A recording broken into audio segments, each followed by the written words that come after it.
to sai abu na biyar, me muhimmancin rubuta wannan littafi, wanda babu shakka inda ba muhimmanci da al-Imam Bayhaqi bai rubuta ba. Karanta wannan littafin yana da muhimmanci. Kamar misali, al-Imam Qurtubi ya faɗa a littafin al-Mufhim, yana juz'i na farko shafin 217, yace maqsudu hadha hadis, da farko shi kansa annabi da yace imani yana da rassa 70 da doriya.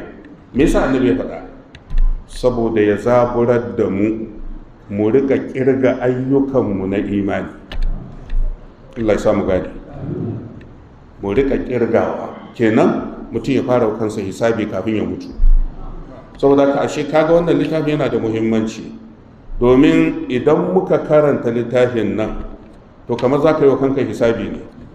In ka aje a gida za ka iya kirga rassan nan da muka karanta, guda nawa ka cimma, guda nawa ka rasa.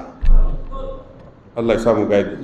Wannan ita ce hikima da ta sa malaman suka rubuta littafi. Shi yasa al-Imam al-Qurtubi ya ce maqsudu hazal hadis, ai abin da yasa annabi ya ce imani yana da rassa 70 da doriya, al-a'malu shar'iyya tusamma imanan, saboda duka ayyukan shari'a ana kiransu ayyukan imani.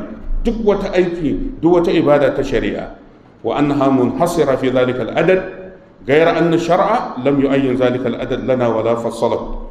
abinda annabi ke tabbatar mana, ayyukan da za su tabbatar maka ka samu cikakken imani 70 da ɗoriya ne, amma annabi bai faɗa ba, bai ce ga dalla-dalla ga bayaninsu ba. Saboda me? Saboda kowa ya ƙoƙari ya ga gwargwadon abin da ya cimma. Kuma ba shakka abu ne mai sauƙin fahimta, kamar da ibn qayyim da zai yake faɗa a kitabus salati, yana shafi na 53 zuwa da 4, ya ce duk wani aiki da ka sani, kamar yadda annabi yake cewa imani yana da rassa, to haka nan kafirci ma yana da rassa. Saboda kafirci shine akasi. Fal kufru wal imanu mutaqabilani, kafirci yana karo ne da imani.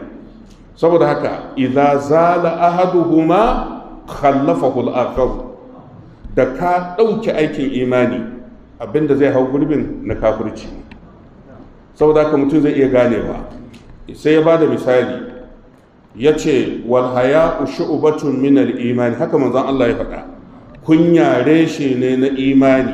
In ka ɗauke kunya, rashin kunya fa reshe ne na kafirci. Saboda haka duk inda kafiri yake zaka ga ba shi da kunya. Wani abun idan musulmi ya ga yanda kafirai suke yi, sai dinga mamaki. Saboda me? Saboda kana da imani, shi yasa kake jin kunya. Shi kafiri tunda ba shi da imani, wannan reshen ba yi da shi. Saboda haka za ka gan shi dumu-dumu a cikin ayyuka na rashin kunya.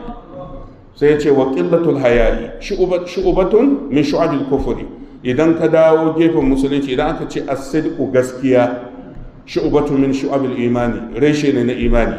Me ya kishiyan gaskiya? Alkazibu, ƙarya. To ƙarya kuma fa shu'batun min shu'abil kufri, ka gare shi ne kenan daga cikin rassan kafirci. Sai ce in ka ce as-salatu sallah, az-zakatu al-hajj as-siyam, da sallah da hajji da azumi da zakka shu'abun min al-iman, kowannen su reshe ne na imani. Sai ce wa tarkuha min shu'abil kufri, da zaran ka bar sallah, in ji manzon Allah, me ya faru? An kafirta. Haka annabi faɗa cikin hadisi, abinda ke tsakanin musulmi da kafirci shine sallah. Da zaran mutum ya daina sallah to ya zama kafiri.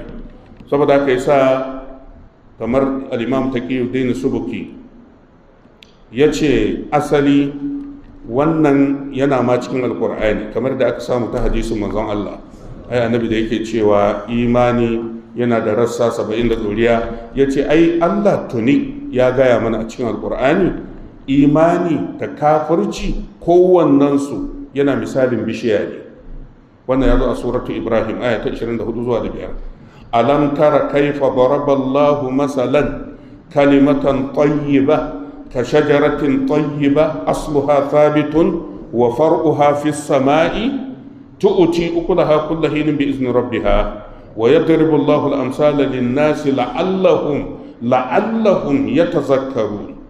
Wannan misali ne da Allah ya bamu da bishiya. Allah ke cewa kalmar shahada, kalmar imani, ya ba da misali da bishiya. Wannan bishiyar kowane reshe wani aiki ne wanda ke samar da amfani ma rayuwar musulmi. Shi yasa Allah ke cewa tu'ti ukulaha kullahinin bi izni rabbiha. Wannan misalin da Allah ya buga a cikin alkur'ani shi ke tabbatar maka abinda annabi yake faɗa da cewa imani yana da rassa 70 da ɗoriya, wato yana kamar bishiya ne.